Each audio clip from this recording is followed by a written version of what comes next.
जी, अस्सलाम वालेकुम, क्या हाल-चाल है? ठीक-ठाक हैं? एक सब्सक्राइबर जो है वो उसका क्वेश्चन था कि आजकल सोशल मीडिया पे बहुत ज़्यादा न्यूज़ जो है वायरल हो रही है कि जो इंडियन स्टूडेंट्स यहाँ पे यूनिवर्सिटीज़ में पढ़ते हैं उनको डिपोर्ट किया जा रहा है।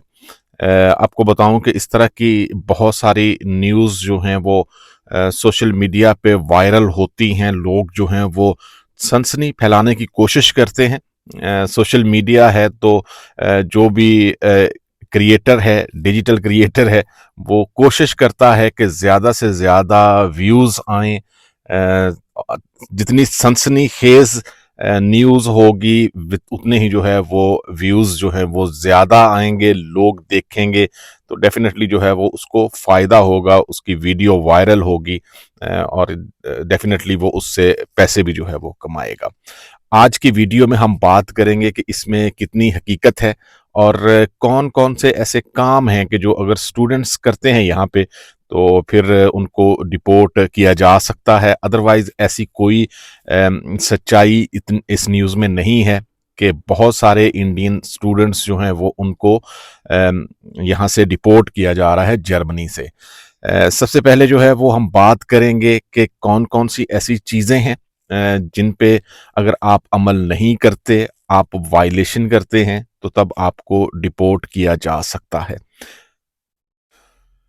सबसे पहला जो पॉइंट है वो ये है कि आपने स्टडी वीज़ा की जो शराइत हैं उनकी वायलेशन की है। आपने जो क्रेडिट्स लेने थे वो नहीं लिए, सही तरह से जो है वो आपने पढ़ा नहीं। जब एग्ज़ाम हुए, सेमेस्टर हुए, तो तब जो है वो जो मतलूबा क्रेडिट्स थे वो पूरे नहीं हुए। तब जो है वो यूनिवर्सिटी जो है वो आपका एनरोल कैंसल कर सकती है और आपको जो है वो वापस भेजा जा सकता है। इसमें ये भी होता है कि आप जो यूनिवर्सिटी है उसकी क्लासेस नहीं ले रहे। यहाँ पे स्टूडेंट्स जो हैं वो चूँकि कोशिश करते हैं कि जो उनका ब्लॉक अकाउंट है वो सेव रहे और कोई मिनी जॉब करके या छोटे-मोटे काम करके वो अपने पैसे जो हैं बचा सकें। लेकिन उसमें होता ये है कि चूँकि हो सकता है कि उस वक़्त जब उनकी क्लासेस हो रही हों, वो काम में बिज़ी हों, तो तब जो है वो उनको डिपोर्ट किया जा सकता है। इसके अलावा नंबर 2 पे जो पॉइंट आता है वो है जी कि बहुत सारे स्टूडेंट्स जो हैं वो यहाँ पे प्राइवेट यूनिवर्सिटी में एडमिशन लेके आते हैं क्योंकि उसके लिए कोई लैंग्वेज नहीं चाहिए होती, लेकिन उसकी फ़ीस चूँकि बहुत ज़्यादा होती है और ये 1 दफ़ा बंदा दे लेता है, 2 दफ़ा दे लेता है, लेकिन उसके बाद पे करना जो है वो मुश्किल होता है। प्लान बहुत सारे स्टूडेंट्स का यही होता है कि वो यहाँ पे काम करेंगे, पैसे कमाएँगे और अपनी फ़ीस जो है वो पे कर सकते हैं, लेकिन इस तरह होता नहीं है।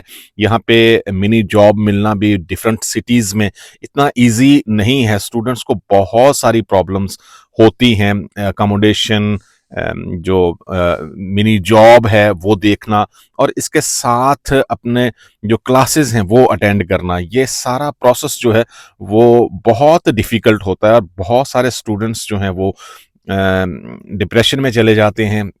काम नहीं मिल रहा या उनको जो वो पढ़ना चाहते थे उसमें एडमिशन नहीं मिला, लेकिन जल्दी में जो है वो किसी भी कोर्स में एडमिशन लेके यहाँ पे जर्मनी में आ गए और अब उनको समझ नहीं आ रही कि उन्होंने क्या करना है, तो वो फीसेस जमा नहीं करवाते। इस वजह से भी जो है वो यूनिवर्सिटी उनका एडमिशन जो है वो कैंसल कर देती है, तब भी जो है वो आपको वापस जाना पड़ता है।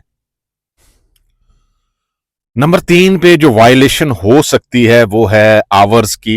स्टूडेंट्स को 20 आवर्स जो हैं वो अलाउड होते हैं वीक में काम करने के लिए, लेकिन वो ज़्यादा जो है वो काम करते हैं पैसे कमाने के लिए या अपनी फ़ीस जमा करवाने के लिए, तो तब भी जो है वो आपके लिए प्रॉब्लम हो सकती है। फ़िनांस अम्ट जो है वो आपको लेटर भेज सकता है, आपको ज़्यादा टैक्स जो है वो पे करना पड़ सकता है और अगर आप ब्लैक में काम करते हुए पकड़े गए तो तब भी आपके लिए जो है वो प्रॉब्लम हो सकती है। इस सूरत में भी जो स्टूडेंट्स होते हैं उनको डिपोर्ट किया जा सकता है। अ, जो आपका आवर्स आपको मिल रहे हैं कोशिश करें कि उसी में जो है वो एडजस्ट करें। ये सिर्फ वक्ती तौर पे नहीं है, आपके फ्यूचर के लिए भी बहुत ज़रूरी है कि जब आप अपनी डिग्री कंप्लीट कर लेंगे तो उसके बाद आप जितना मर्जी काम करें, आपको कोई नहीं रोकेगा। नंबर 4 पे जो प्रॉब्लम होती है अमूमन वो इमिग्रेशन ऑफिस, ऑसलैंडर आम्ट या ऑसलैंडर बेहेडी, वहाँ पे जो इन्फॉर्मेशन है अपने मतलब वो सही नहीं देते, और कोई ना कोई ऐसा फेक डॉक्यूमेंट साथ लगा देते हैं, वर्किंग कॉन्ट्रैक्ट या इसके अलावा और कोई डॉक्यूमेंट हो सकता है।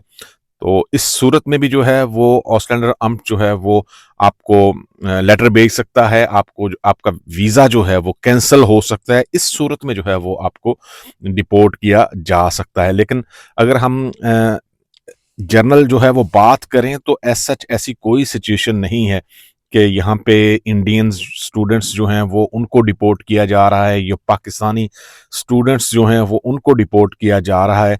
ऐसी कोई सूरत हाल नहीं है। ऐसी कोई भी न्यूज़ जो सोशल मीडिया पे वायरल हो रही है वो करेक्ट नहीं है। लोग सनसनी फैलाने के लिए इस तरह की न्यूज़ जो है वो सोशल मीडिया पे अपलोड कर रहे हैं, वीडियोस अपलोड कर रहे हैं। कुछ इंडिविजुअल स्टूडेंट्स के साथ जो है वो ये चीज़ें हो सकती हैं। जैसे पिछले दिनों एक पाकिस्तानी स्टूडेंट था जिसको एयरपोर्ट से जो है वो वापस कर दिया गया। स्टडी वीज़ा पे वो आया था और वहाँ पे जो एंट्री देने वाले अथॉरिटीज़ होती हैं उन्होंने इंटरव्यू किया और उसके बाद उसको जो है वो वापस भेज दिया, या जो कोर्स से रिलेटेड वो आया था उसके बारे में उसको इतनी इन्फॉर्मेशन नहीं थी। इस तरह की जो है वो चीज़ें किसी इंडिविजुअल के साथ हो सकती हैं, लेकिन जनरली अगर हम बात करें तो इस तरह की कोई सूरत हाल नहीं है कि यहाँ पे जर्मनी में स्टूडेंट्स को जो है वो डिपोर्ट किया जा रहा है। जो साइलम सीकर लोग हैं, यकीन जो है उनके लिए प्रॉब्लम होती है कि अगर उनका केस जो है वो रिजेक्ट हो जाए तो उसके बाद जो है वो उनको वापस जाना पड़ता है। लेकिन वापस जाने के लिए कोई भी जर्मनी में नहीं आता या यूरोप में नहीं आता। सीधी सी बात है, जो बंदा यहाँ पे आ जाए, अगर कोई इंडिविजुअल अपने पर्सनल इश्यूज की वजह से वापस ना जाना चाहे तो ठीक है। अदरवाइज जो है वो कोई भी बंदा या फैमिली जो है वो जर्मनी से या यूरोप से वापस जाने के लिए यहाँ पे नहीं आते।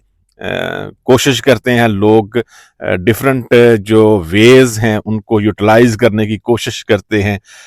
जैसे किसी दूसरे कंट्री में चले गए, वहाँ पे जाके जो है वो डॉक्यूमेंट्स जमा करवा दिए, या जर्मनी में ही लॉयर के साथ बात करके आप यहाँ पे अपना केस जो है वो कोर्ट में जमा करवा देते हैं और इस तरह की सूरत हाल बन जाती है। लेकिन वापस जाने वाली या जर्मनी से जो बहुत सारे स्टूडेंट्स को डिपोर्ट किया जा रहा है, इस तरह की कोई न्यूज़ सही नहीं है।